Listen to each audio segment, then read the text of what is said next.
A Victorian schoolboy who spent years waiting for a kidney transplant is taking his fight to speed up the process to Canberra. 17-year-old Louis Hare wants all Australians to automatically be organ donors unless they formally object. But as James Hancock reports, the federal government isn't convinced the change will boost donation rates. How's a new line? Melbourne's Royal Children's Hospital has up to 20 patients on dialysis. I think all your bloods and everything have been great. 14-year-old Ryan Lamley sits here for 4 hours, 3 times a week. The machine does what his kidneys are supposed to, clean his blood. It's not ideal, but it's just a bridge to transplant. Louis Hare knows what he's going through.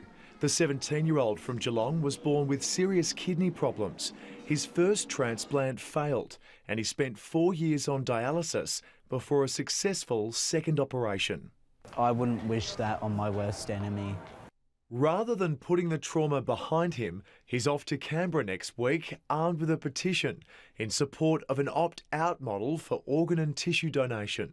If the opt-out policy were to go ahead, the government and hospitals would always ask the next of kin's permission.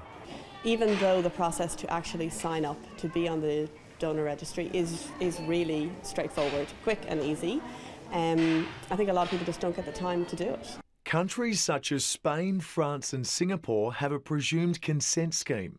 All citizens are considered organ donors unless otherwise stated. Australia are listed as 18th in the world when it comes to organ donation. 14 countries above us work in the opt-out system.